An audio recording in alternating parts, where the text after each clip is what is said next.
Hey, this is Okie Dingo. So today I'm going to be doing an unboxing and review of the HexGaming Phantom controller with Hall Effect Joysticks for the PS5 and PC.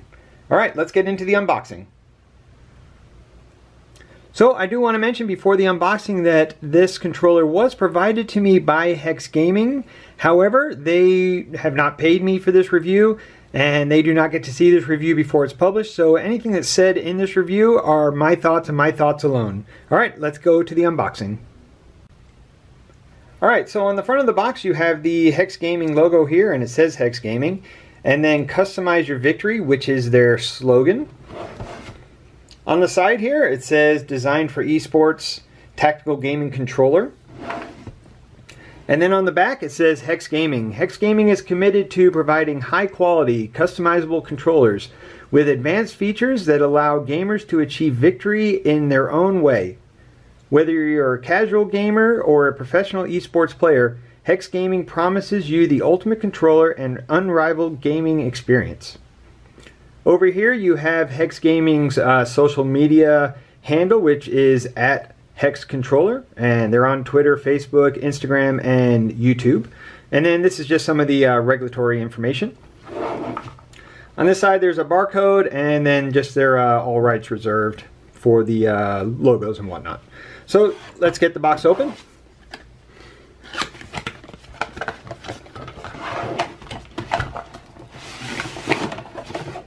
Alright. Set that off to the side, and then inside you're going to have an inner box, and then this is the controller in its case, which I'm just going to set to the side for 1 minute. You're going to have this little plastic piece right here.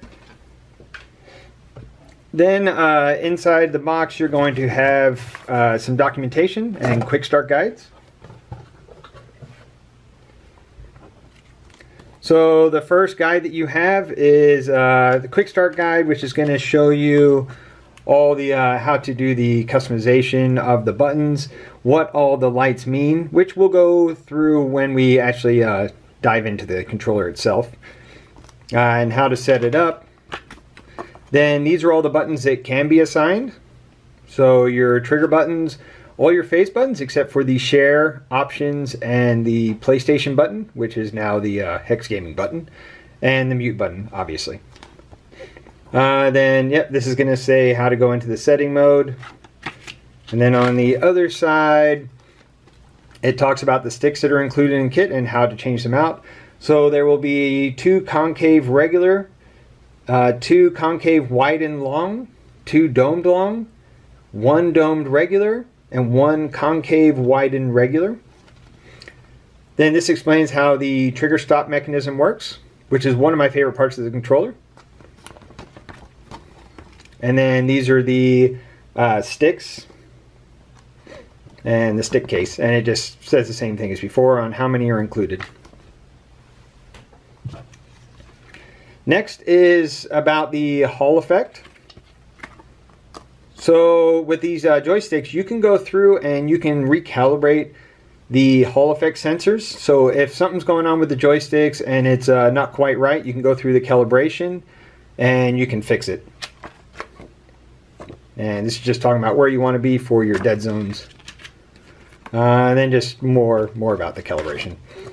If you have the potentiometer version of this controller, there's going to be another guide for the potentiometer and how to adjust those. Next is the warranty, which HexGaming promises a lifetime warranty for Hex controllers against manufacturing defects. If your Hex controller has any quality problems within the warranty coverage, it will be repaired or replaced at our discretion. And there's a little bit more about that, and just a little message about, you know, thanks for choosing HexGaming. So in the past, HexGaming and eXtremeRate, when I've used them, their customer service has been top-notch. I've heard other comments on Reddit from other people talking about it, and they said the same exact thing. So if you have a problem with these controllers, I honestly believe that they will 100% take care of you. Alright, so here's the case and the controller itself. First we'll just go through the accessories up top. Let me get them out. So first is the cable. And I compared this with the DualSense Edge cable, and it's about 4 feet longer. So this is a really long, it's a nice braided cable, Type C obviously, with really nice metal ends. So it feels like a really premium cable. These are some little rubber rings, and what they do is it's kind of hard to see, but they go onto the bottom of the joysticks themselves, and I think it just makes it a little bit smoother when it goes around this ring, so it's not just plastic on plastic grinding on it. I haven't used them, and this feels really smooth. So I will try them out, and I'll let you know what they feel like. And then next, this is the calibration tool for the Hall Effect sensors. So you'll hook it up to the front of the controller, and then you'll go through the steps that the guide says, and it'll tell you when to push the buttons and how to calibrate it.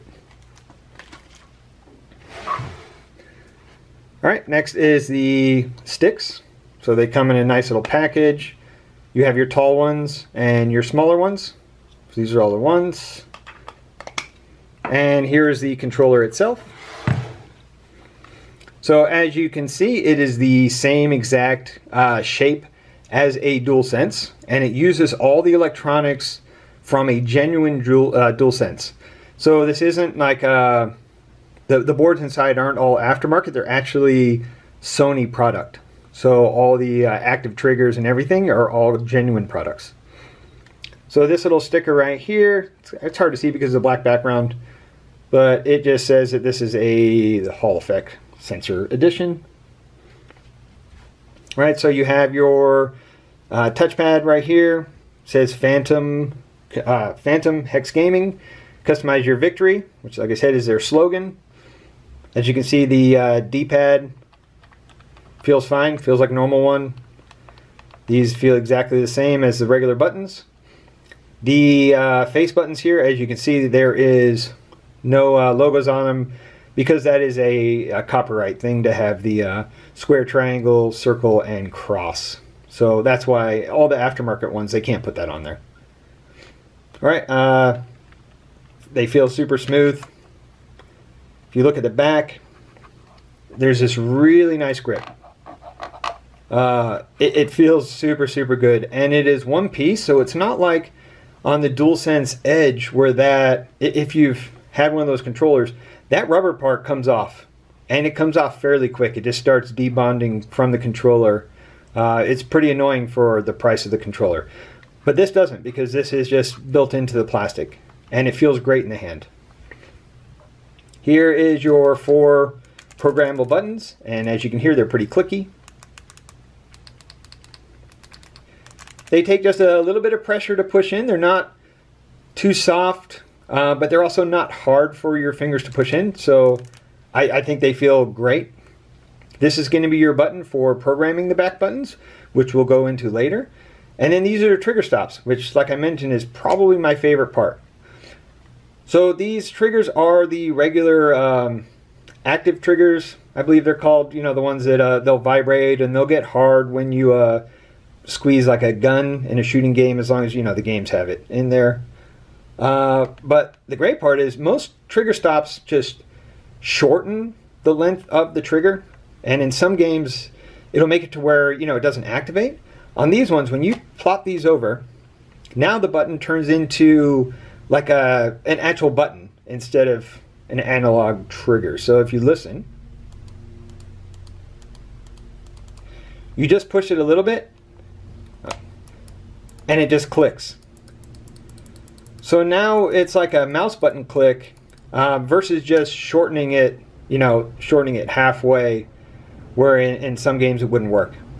So now, no matter what, this is going to work in every game. And I think it's pretty awesome. Like, it feels good. It's really short, and it feels good to have that real positive click when you push in. Okay, now on the front you notice that there is no LED panel. So what this is for adjusting the Hall Effect sensors or potentiometer sensors, sorry, if that's the controller you have. So we'll open it up. It is a little bit hard to get open. You have to get a tool in there and kind of pop it up. But as you see, there's a little board in there. This is where I will put my that little custom board here, and you do the calibration. If you have the potentiometer one, there's a bunch of little potentiometers in there, and you can actually turn them and adjust the dead zone to adjust out any stick drift that you have. So essentially with this controller should last you a really long time. You know, normally if you get stick drift on one of these controllers, the controller pretty much goes in the trash. But with this, you can adjust the potentiometers and then you'll be good. And you'll just go into you know, a Gamepad Tester and just keep adjusting until you get it to where the stick drift goes away, which is pretty awesome. Let me put this away. Alright, so that is the controller themselves. Next we'll go into the joysticks, and then we'll go into programming. Alright, so here's the different joysticks. As I said before, these are the long ones on this side. I'm going to take out the domed ones. They are a bit hard to get out.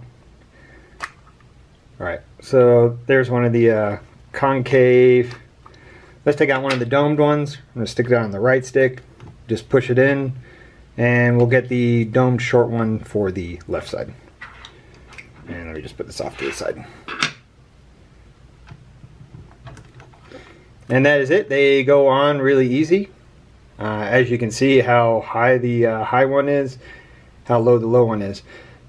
In my opinion, this one's a little bit high. I would have liked it to have been about halfway. Like the Dualsense Edge is a bit shorter than that. Like it feels really long. It's something you would definitely get used to, and if you're into the first-person shooters, you probably appreciate having such a long stick. I don't really play first-person shooters that much, so I don't need it that long, but I do like it a bit longer than the short one. All right, and I will show you these little rubber pieces. So basically what you would do is you would pop this over, which I haven't done it yet, so I'm not sure how easy or hard it would be to do. Maybe stretch it out a bit.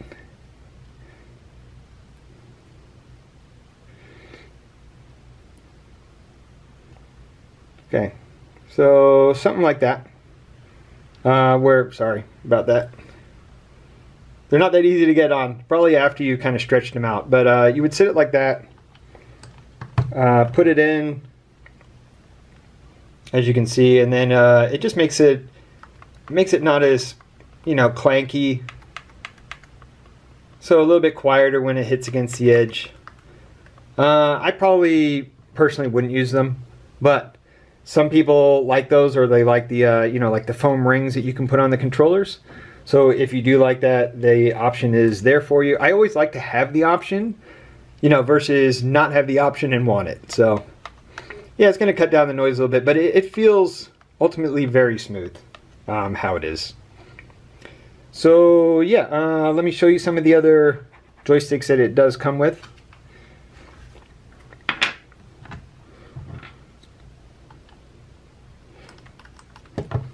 So these are going to be your large concave, and they are very big. Finger sticking, they're really nice. They feel really good. Really nice and long. The one other thing is I kind of wish they would have given you a short one of these, which they don't. They give you the short, like a regular, like OEM style, like small concave. Kind of wish there was another short, big concave so you could use over here if you wanted to. Okay. And I'll show you the regular ones.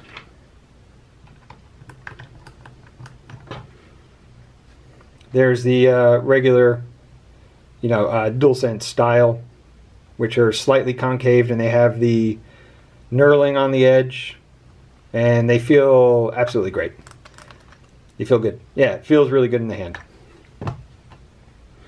All right, so let me get these out of the way. Next, we're going to go over how to program the controller. Alright, so now I'm going to go into how to program the back buttons on this controller. If you've ever used any of the eXtremeRate controller kits, like the Rise kit for the PS5 or the Dawn kit for the PS4, programming this is going to be exactly the same. HexGaming's parent company is eXtremeRate, so it goes off of the same exact style of technology and boards and programming. So first, make sure that your controller is on, which you can see it is. The controller has to be synced up to the PlayStation. The reason is if it's not, the battery will just turn off within a couple seconds. So make sure it is synced up and it is on. Next, you'll see this button back here that is glowing blue. What that means is I am in Profile 1 right now. So there are 6 different profiles that you can set your program buttons to, so you don't have to keep reprogramming for different games that you play. You can set a different profile, and then when you want to change games, what you do is you'll just double press this button like this. So now I'm on the green profile, the teal one, yellow, purple, white, and then off.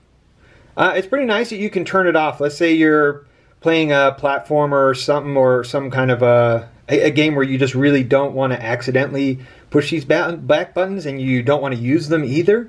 You can turn it off instead of having to deprogram one of the profiles. So let's go back to the main profile. This is Profile 1. Just like the eXtremeRate kit, you're going to hold it down for 5 seconds.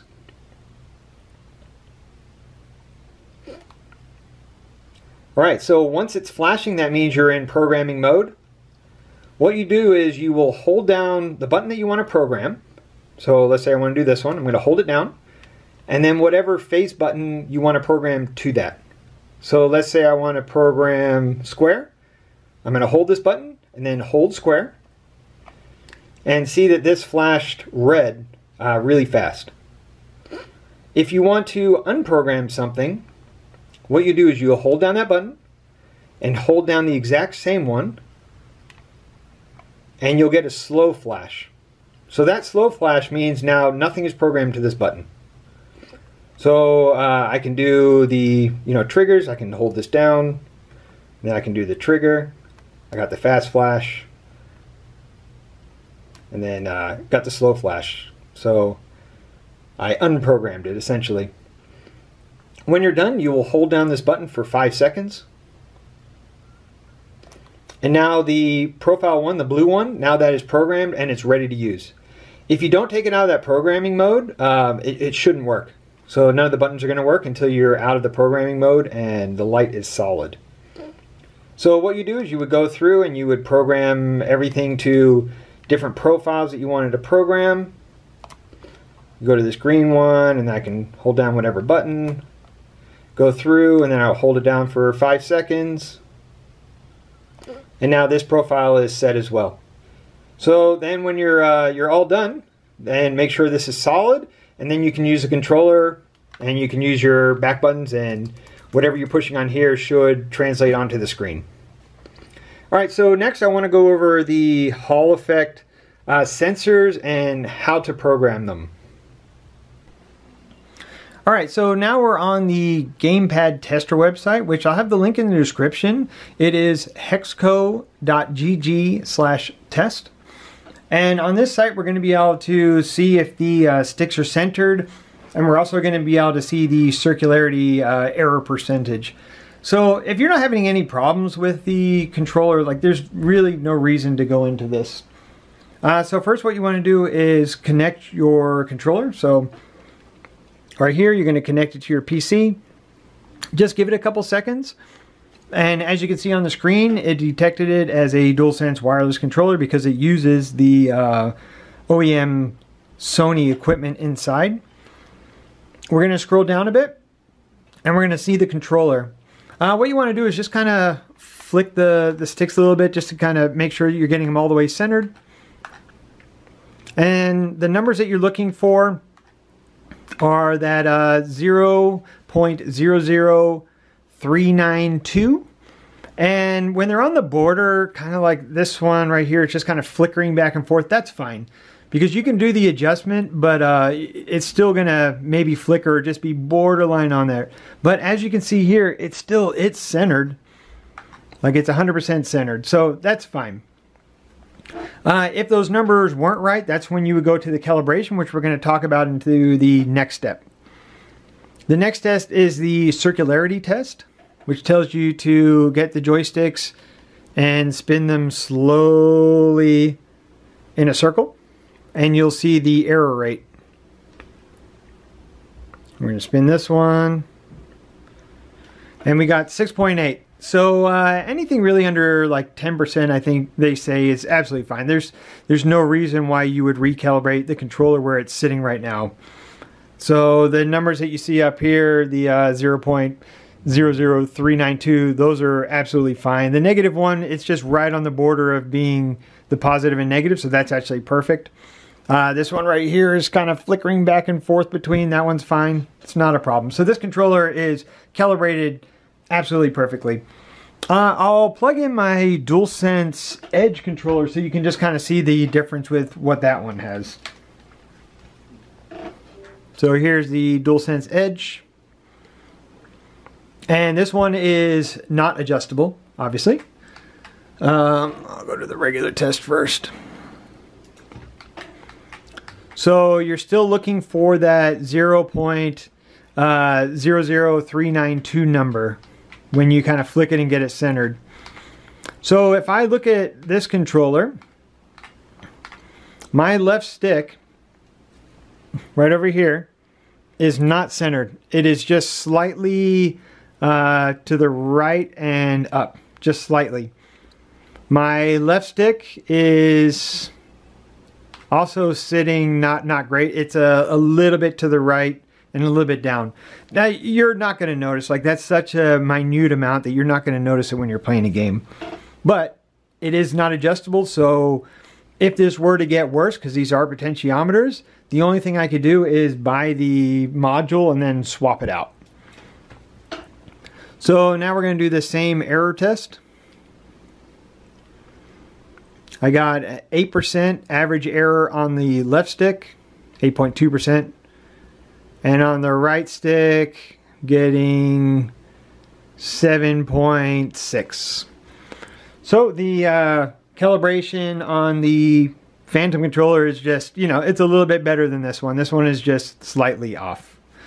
So, okay, next we're going to go in. I'm going to show you how to do the calibration if, for whatever reason, those numbers were way off. Alright, now that we've looked at the Gamepad Tester page, if your joysticks are not perfectly centered, meaning that they are reading 0.00392, or when you did the circularity test, they were at an unacceptable level, which I believe they say is more than 10%. What you can do is, you can now recalibrate this controller. I do want to reiterate that if your sticks are good, perfectly centered, and your circularity test is under that 10%, it should be like 5 or 7% probably, you do not want to do this calibration. I went through the process and it is very time consuming. It takes a while and you have to do every step in order. You can't just do part of it or, you know, whatnot. So just don't do it unless you have to. But I am going to show you, I'm just going to kind of run you through how you would do it if you wanted to. Alright, so first, you remember we talked about the LED port up here. What you're going to do is grab a spudger and open it up. Inside you're going to see this little board and you'll see a connector here. This black part is a little clip, so you need to put it up and be very gentle with these little clips. They can break. Next you're going to grab your ribbon cable, blue side up. You're going to stick it in. Now it only goes in like a millimeter, so just put it in, make sure it stays in place, then just give it a real like gentle tug, and if it's not moving, it's good. Next you're going to grab the calibration little PCB controller, and you'll see that there's a port right here. On the face of this, you should be able to see it says C1, C2, C3, C4. That's going to be important when you're doing the calibration because it's going to tell you which buttons to press. So with that little port that's on the bottom here, you're going to stick the ribbon cable in, blue side up.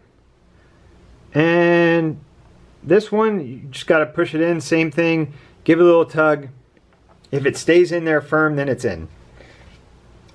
Next, you have to have the Gamepad Tester website still up, and you're going to plug your controller in using the Type-C cable that was provided. Alright, so now I have it up on my screen, I'm looking at it. Now let's say, you always want to kind of just give the sticks a little flick.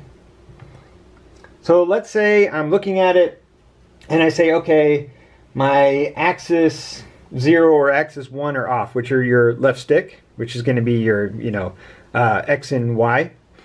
You would hold down C1 for 3 seconds, and then hopefully you can see that, but right there, there's an LED light on. Next, what you would do is you can tap it back and forth, and you'll be able to see the value change. Each time you touch it, it's going to change. So this is going to be your axis 0. This will be your axis 1. So on my screen, I can keep tapping it until you get that perfect 0.00392. Once you see that, you're going to hold down the C1. The LED is going to blink a couple times and turn off. So now that axis has been calibrated to center the stick. You can do the same for the other stick, which would be the C3. And now on my screen I can tap it back and forth and try to get it centered. Once I see 0.00392, I will hold down C3. Blinks a couple times. Once it turns off, now my sticks are 100% centered. They're all reading the same 0.00392. So now my sticks are 100% calibrated. Alright, so the directions go into how to do the circularity test. This is quite involved, so I'm not going to do it because it really takes a long time. But pretty much the directions, you just have to run through exactly what it says, which is going to be holding it down, checking it, rotating it a bunch of times, right? Then when you get to this step, just follow exactly what it says, which you have to go in order. So first you would, once you're in the programming mode, you're going to hold it up. And then as it says, press the stick right multiple times. You have to just keep sitting there. So to program this, like, you're going to sit here for a couple minutes. Honestly, a couple minutes just tapping away until you get to the value that it says, which for this one, like -1. Then you have to go to the next one in order. So up, left, down, right. And you'll keep going through. It's going to take probably 20 or 30 minutes to do the whole thing, and you have to do both sticks. So once you do that, you'll get out of calibration mode, and then you're going to be back in this point. You would just disconnect the controller, disconnect this little thing right here, just flip it up and pull it out. It should come right out. Flip that down. You can use your finger or something else just to flip that little tab down, just so it doesn't get broken off. And then put this back together. Alright. If you guys are interested, I can do a full calibration video. If you'd like to see that, just let me know. Like I said, it does take quite a lot of time, so I don't want this video to run way too long with going through a calibration process, especially if it's not necessary. And it shouldn't be necessary for you either when you first pick up this controller. So, okay, now I'm going to go into my review and what I think about this controller. Alright, now that we've unboxed the controller, gone over the features, talked about how to recalibrate the Hall Effect Joysticks, I'd like to now just give my thoughts on the controller. I've been using it for about the last 2.5 weeks. I no-lifed Black Myth Wukong using this controller exclusively. Beat every boss, every secret area, did everything with this controller, and it was absolutely great. Last couple days I've been using this controller to play Astrobot. So if you've ever played Astrobot, you know that it really relies on the haptic vibrations and the the adaptive triggers for a lot of stuff in the game. So it's nice. This controller uses authentic Sony Dualsense internals. So all the features are still going to be there. The adaptive triggers, the vibration, everything, it just feels exactly the same as a Dualsense. The shape is the same, so it's familiar when you put it in the hand. It's not some weird shape, it's not a different shape, it just feels absolutely right. The back buttons have been an absolute treat. In Wukong, I was using these to get into my menu items instead of having to take my fingers off the joystick to, push the D-pad and whatnot. The top buttons, I've just been using my middle finger and I just kind of roll up. There's kind of an edge on here. It's definitely not sharp, but you can feel it with your finger when you push up.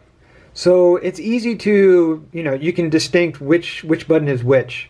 You could probably put all 4 fingers on the buttons. To me, it feels a little bit awkward. Maybe it's something you would get used to, but I just like using my middle finger, and then I can just roll up if I need to.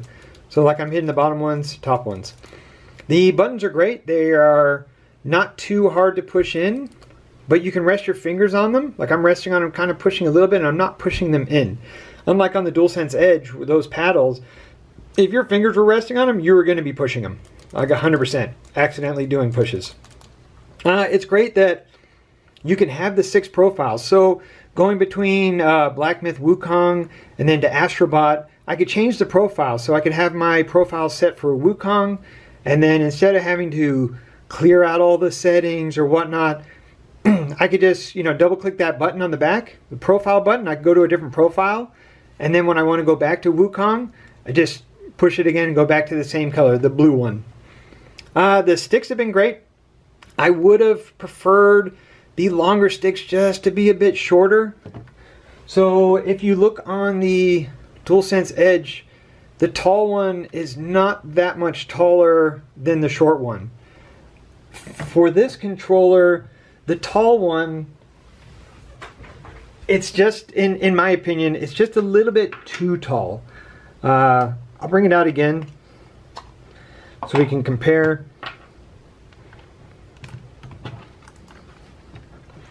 So you see how tall that is versus like how tall the DualSense Edge one is. So I wish it would have been just a little bit shorter than how tall this one is. But I love how easy they are to swap out. I mean, it only takes, a second to swap out the sticks.